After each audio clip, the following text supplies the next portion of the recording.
Alors, une vidéo pour vous montrer une autre manière de réaliser un pliage sur une pièce en utilisant l'outil pli esquissé. Donc, si vous avez regardé la vidéo précédente, on avait utilisé une autre fonction, un pli sur arête, et là on va utiliser la fonction pli esquissé. Alors la différence, c'est qu'il faut réfléchir à la pièce quand elle est totalement dépliée. Donc là, par exemple, ici, pour faire cette pièce, je suis parti d'une pièce qui fait 200 mm de long au total par 50 mm de large au total. Donc je vous rappelle, 200 mm ça fait 20 cm, et 50 mm ça fait 5 cm.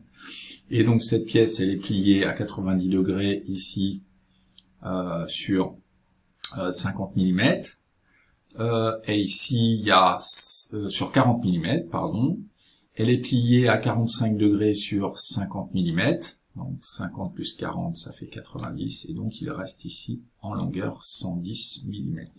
Voilà, donc la pièce, lorsqu'on la regarde de profil, on obtient ce résultat-là. Donc je vais vous expliquer comment faire. Donc bien sûr il faut que la barre d'outils ici soit apparente, la barre d'outils tôlerie soit apparente. Pour la faire apparaître, eh bien, c'est tout simple, c'est affichage, barre d'outils, et on vérifie que la tôlerie est bien sélectionnée. Voilà, donc moi je ne clique pas dessus puisque c'est déjà le cas. Ensuite, donc là je vais faire fichier nouveau, je veux représenter une pièce, et je valide. Donc cette pièce, à la base, lorsqu'elle est dépliée, c'est une pièce rectangulaire de 200 mm de long par 50 mm de large. Donc je vais réaliser un rectangle sur ce plan de face pour l'instant, je dessine ma pièce de manière totalement aléatoire. Mon rectangle, je valide. Une fois que j'ai validé ce rectangle, eh bien, ici, je clique sur le rectangle, je valide de nouveau les propriétés du rectangle, voilà. Et ici, je valide. Et dans les paramètres, je viens préciser que cette pièce, elle fait 50. Je valide. Et que, en longueur, cette pièce, elle va faire 200. Je valide. Voilà. Donc là, pour l'instant, je n'ai réalisé, là, ce que je suis en train de faire, c'est avec ma molette, pour rétrécir, agrandir. Là, je n'ai réalisé que l'esquisse de ma pièce, c'est-à-dire le dessin en 2D. Donc cette pièce-là, cette première partie, il va falloir que je le mette en 3D. Pour le mettre en 3D, je vais cliquer sur ce petit onglet-là. Voilà, ici. Tôle de base pliée, c'est l'onglet tôle de base pliée, pardon. Ici, le paramètre de tôlerie, c'est-à-dire l'épaisseur, ici. Moi, je souhaite 3 mm, c'est pas ce qui est indiqué au départ sur votre ordinateur. Donc là, vous précisez bien 3 mm. Les autres paramètres, vous n'y touchez pas. Et vous validez. Voilà. Et ainsi, j'obtiens ma pièce qui fait 200 mm. Donc là, je reste appuyé sur ma molette pour pouvoir faire pivoter ma pièce comme ça. Et cette pièce, elle fait bien 200 par 50. Et si je me remets ici en vue de face, je vois bien qu'elle fait 200 par 50. Donc là, je disais que ici, à 40 mm du bord de là, je voudrais faire un pli à 90 degrés. Alors pour cela, je vais aller dans l'onglet esquisse, je vais faire un trait. Il me demande où je veux faire ce trait, sur quelle face, sur quel plan. Je précise ici. Et je trace. Je trace un trait, et mon trait, il faut qu'il soit parfaitement à 90 degrés. Voilà. Ensuite, pour me détacher, je fais un clic droite, et je fais terminer la chaîne, vous sélectionnez, voilà. Ainsi, je suis détaché. Je valide ma ligne. Je clique sur cotation intelligente, et je voudrais que d'ici, de ce trait au bord, voilà, je sois à 40. 45, je sais plus ce que j'ai dit, je vais mettre 45, peu importe, c'est un exemple. Voilà, je mets 45.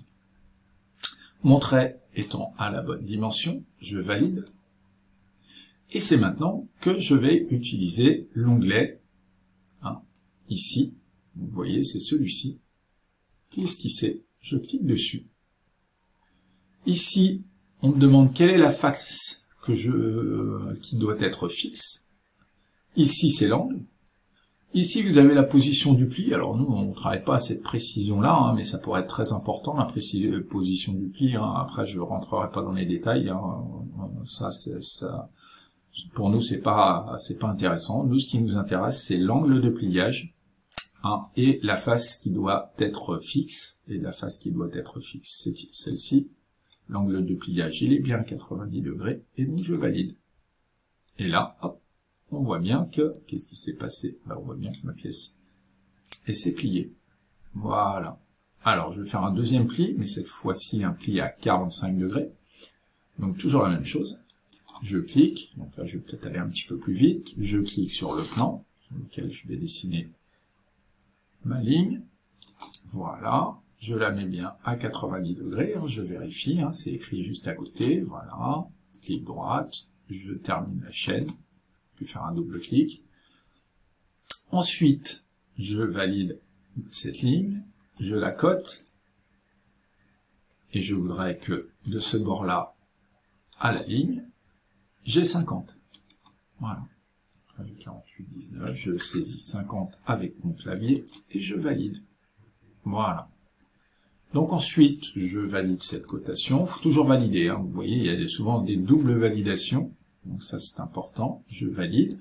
Et ensuite, qu'est-ce que j'ai à faire? Eh bien, il va falloir que je clique de nouveau sur mon pli esquissé. Ici, je vais modifier. Je ne vais pas mettre 90 degrés, mais je vais mettre 45 degrés. Parce que je veux un angle à 45. Ici, je vais préciser quelle est la face que je fixe. C'est celle-ci. Je clique. Et je valide. Et ainsi, ma pièce, elle est pliée à 45 degrés.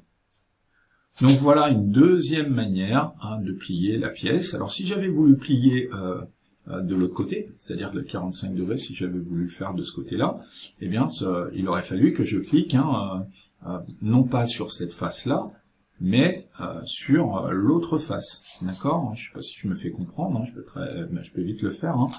Je clique ici, je sélectionne un plan, hein, voilà, je mets ici un trait, vous allez voir, hein, ça va aller très très vite.